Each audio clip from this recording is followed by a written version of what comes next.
Main రాశి వారికి ఈ వారం బాగుందని చెప్పొచ్చు. వృత్తి ఉద్యోగాల పరంగా, వ్యాపార పరంగా అనుకూలమైన పరిస్థితి గోచరిస్తోంది. వ్యాపారంలో మంచి లాభాలు చోటు చేసుకుంటాయి. ఏదైనా కొత్త వ్యాపారం ప్రారంభించాలనుకునే వారికి కొంతకాలం వేచి ఉండడం చెప్పదగినది. అలాగే భాగస్వామి వ్యాపారాలు వీళ్ళకి కలిసి రావు.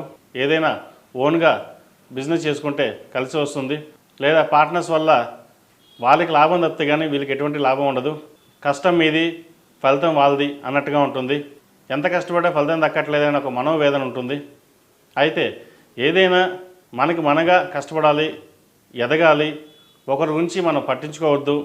ప్రతిసారి ఒకరి గురించి ఆలోచించుకుని వెళ్తే మనం డీగ్రేడ్ అయిపోతాం, మనం ఏమీ సాధించలేకపోతాం అన్న భావన కూడా ఉంటుంది. ఎందుకంటే పక్కవాడు ఏం చేస్తున్నాడా అని మనం ఆలోచించుకుని వెళ్తే ఎందుకు మనం ఏం చేస్తున్నామో మనం మర్చిపోతాం. అప్పుడు మనం ఏమీ చెయ్యం. వాడేం చేస్తున్నాడో చూస్తాం తప్పి మనం బిజినెస్ ఏం చేస్తామో చూడం. కాబట్టి ఉద్యోగంలో కావచ్చు, వ్యాపారంలో కావచ్చు, మనం ఓన్గా వెళ్ళడం, మన తెలివితేటతో మనకు ఉండడం అనేది చాలా ఇంపార్టెంట్. కాబట్టి వ్యాపార రంగంలో మీకు మీరుగా వెళ్ళండి, మంచి ఫలితాలు సంప్రాప్తిస్తాయి. ఈ వారం లాభాలు తెచ్చే విధంగా ఉంటుంది.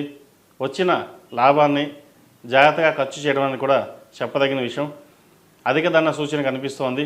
ఏదైనా ఇన్వెస్ట్మెంట్ చేసేటప్పుడు లేదా వ్యాపారం మీద ఖర్చు పెట్టేటప్పుడు కొంతకాలం ఆగి ఉండడం అనేది చెప్పదగిన సూచన.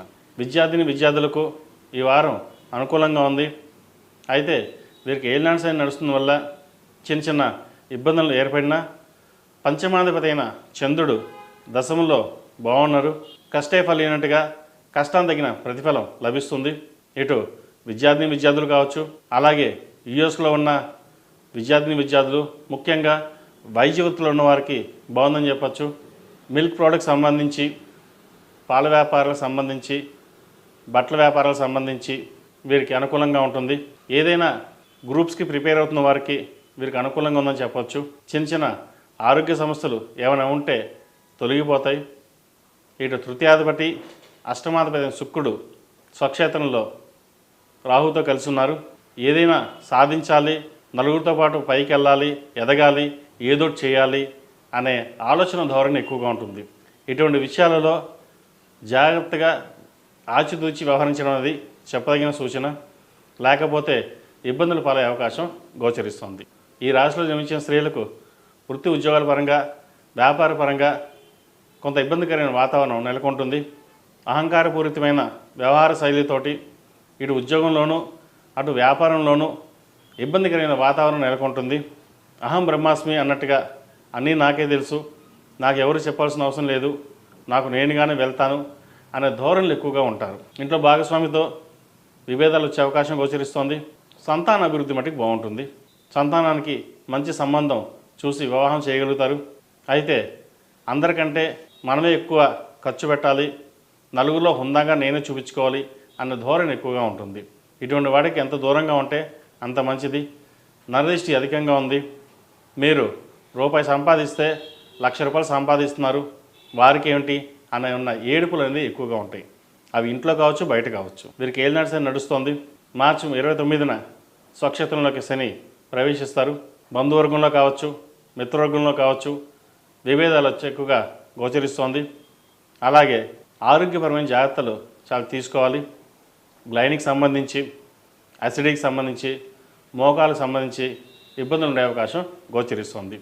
కొంతమంది విషయంలో సర్జరీ దాకా వెళ్ళే అవకాశాలు కూడా లేకపోలేదు. కాబట్టి ఆరోగ్యరీత్యా కొంచెం జాగ్రత్తలు తీసుకోవడం చెప్పదగిన సూచన. దైవ దర్శనాలు ఎక్కువగా చేసుకుంటారు. బంధువులతో కలిసి విహారయాత్రలు చేస్తారు. శుభకార్యాల్లో ఘనంగా పాల్గొంటారు. ఖర్చు కూడా అధికంగా చేస్తారు.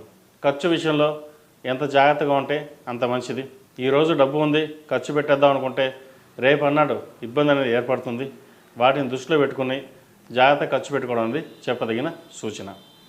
ఈ రాశివారు ప్రతిరోజు ప్రతినిత్యం నవగ్రహ ఒత్తులతో దీపారాధన చేయడం, అలాగే శనివారం నాడు సూర్యోదయానికి ముందు, సూర్యాస్తం తర్వాత నిమ్మకాయ డొప్పలతోటి నువ్వుల నూనె పోసి దీపారాధన చేయండి.